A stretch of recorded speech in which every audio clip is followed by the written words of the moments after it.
types of gambling. Our Constitution authorized a lottery. It does not allow for casino gambling. And also, the other reason we really know this, folks, is, I said, I've been working on this issue for 19 years. There have been 4 efforts to change the Constitution to be able to bring in Class 3 gambling. The folks who really know and looked at the issue realize the Constitution has to be changed. And a budget crisis, the panic of legislators, their cowardice to talk about revenue increases, does not change our Constitution. And that's the thing.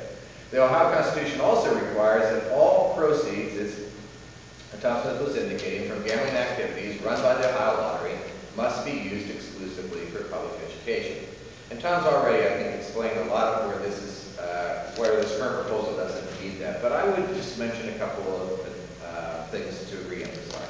First of all, this proposal clearly in the debate in these halls was about how to get enough money to plug budget gaps, primarily around social services, a whole host of issues. And many of you read stories about where those cuts were going to come if gambling was not put back in. This was not primarily ever debated as a way to make sure that we could have more money for public education. And again, Tom and others have clarified this very well. In addition, Tom did allude to the fact that they've done something else this time that is just so unconstitutional that we think on this one ground alone we can win. In fact, I think the state is making a mistake to even fight it in court. They're going to give 50% of the proceeds back to the racetracks.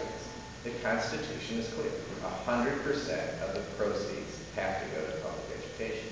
And the racetrack folks have been quoted publicly in various settings, including their testimony here, not saying they needed 50% of that money to cover their costs to operate slot machines. That's not what they said. They said they're going to make profits, and they've also said they're going to use some of that to prop up the horse racing industry, to increase purses and other things. It's clearly a violation of how we amended the Constitution and said all the proceeds have to go to public education. And you can't turn around and say, yeah, but half that money is used so that the racetrack industry can flourish. There's very little public education that goes on at the racetrack. It just doesn't work. The other thing that even reinforces it is, what exactly is the rationale for the $65 million in licensing fees? Well, I mean, we know the rationale. The state wanted the money to be able to cover the deficit. But exactly how does that fit into this notion that 100% of proceeds from gambling go to public education? In other words, what are these racetracks paying $65 million for? Obviously, they're paying for a right to make a profit on gambling, and that's unconstitutional in the state of Ohio.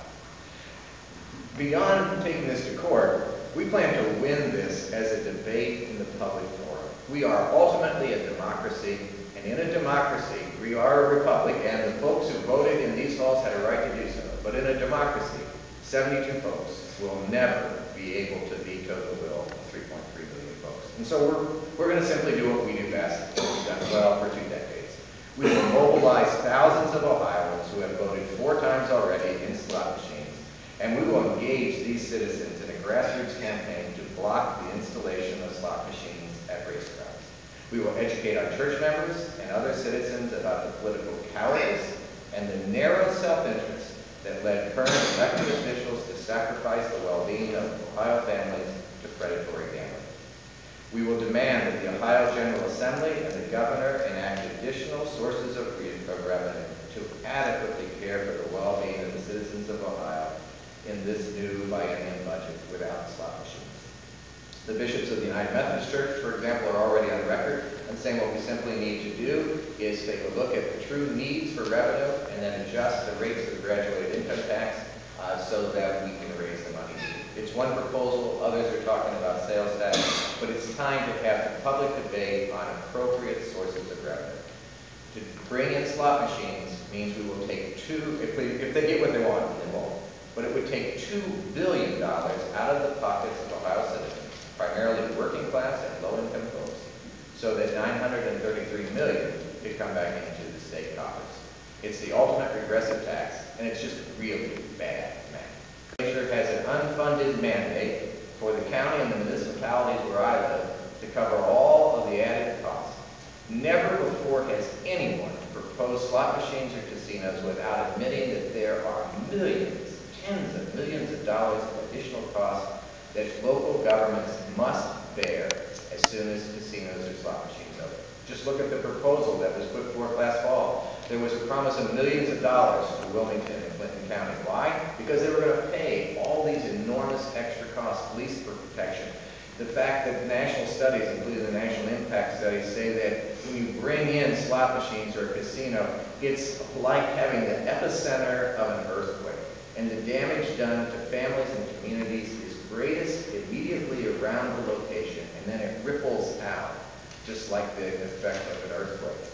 And to put no money at ground zero to deal with the high social costs, the crime, the prostitution, the fact that there will be just spikes in bankruptcy rates, that there will be high levels of foreclosure, there will be less money coming in to this county and others where these slot machines are located with the sales tax, all the things Tom was talking about.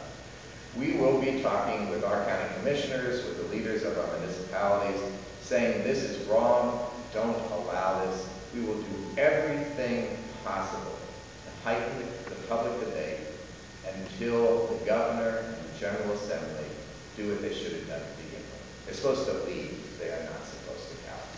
We're now ready to respond to questions.